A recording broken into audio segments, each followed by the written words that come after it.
I'm Meghan McCarty Carino. I report on workplace culture at Marketplace, and I'm here to answer some of the most commonly searched questions.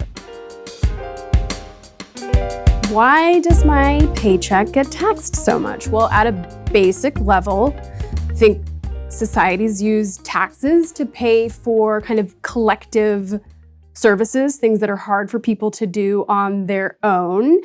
Now, in terms of the specifics of why an individual's paycheck would be taxed a certain amount, that could have to do with how much they make. We have a progressive tax structure, so people who make more are taxed more on the greater amounts that they make.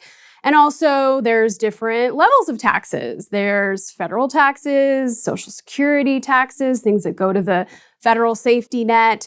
There's local taxes, state taxes, even down to sort of your local jurisdictions will also levy taxes. Those are usually not payroll taxes, but so those go to fund services, and it's always a bit of a back and forth, the degree to which, different societies want to have individuals pay for things versus the collective pay for things through taxes. What if my job doesn't offer paid maternity leave? That's a tough one. There are options for folks who have given birth. They can take paid disability leave, and it kind of varies depending on how that birth went. There's also the federal FMLA, which is the Family Medical Leave Act, which doesn't offer paid time off, but it does offer job protection for people who have to take time off for family reasons or medical reasons. And that's, I think it's 12 weeks of protected time off.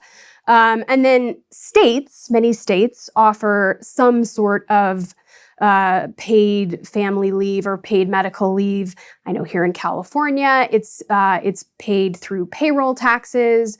So you can get that benefit through your state, but not all states have that. So at the very minimum, you're going to be relying on disability insurance for a short period after giving birth, and then it could be unpaid time off is the best you can get.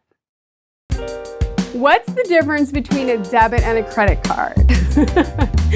Well, debit cards feel worse to use in the moment that you use them because the money just goes out of your account. Credit cards feel great to use when you use them because you're like, that's future me. Future me is going to pay for that because you're using a line of credit. It's not coming right out of your bank account. But then future you is going to be mad at present you for doing that. Of course, there are times when having a credit card is really, really useful. Having access to credit can help people, better manage their finances when an emergency expense comes up. And it can be really, really detrimental when people don't have access to things like credit. And their situation can just spiral out of control.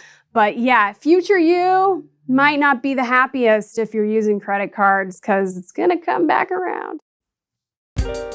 How much should I contribute to my 401k? Well, first of all, you're lucky if you have a 401k. Many Americans do not have any sort of employer-matched retirement program. And even those who do, the statistics on, kind of the share of American adults that will be prepared for retirement is pretty startling. I don't know how much you should be contributing. I just kind of go by what the company policy is, and I maxed it out, and then I put on that thing where it increases by 1% every year. And I know there are efforts to make such policies the law, because when you do those kinds of, things where someone doesn't have to think about it, doesn't have to know the answer, like I don't know the answer, I just do what the policy says, then it usually has better outcomes because, as I said, most people don't really know about this, even if they have access to the programs. Why does my job give me anxiety? This is like the deepest question. I don't know if I can answer this. my job gives me anxiety for sure. And I've tried to figure out why it gives me anxiety and how I can make it stop. It's a high stakes thing. Money is important for our daily lives, for our long-term goals. Jobs are how we make money. Jobs are also increasingly how we define our identities. And I think, over kind of the last century, what we do has become so central to our identity that it feels really, really high stakes. Our jobs feel really high stakes, and our performance at our jobs feel really high stakes. And you can feel sort of unmoored or feel bad about yourself really easily based on how you perform at your job or how far ahead you're getting at your job, when really, in essence, it's just how you're selling your labor to make a living. But today, jobs feel really consuming. And I think that's why people feel really anxious about their jobs.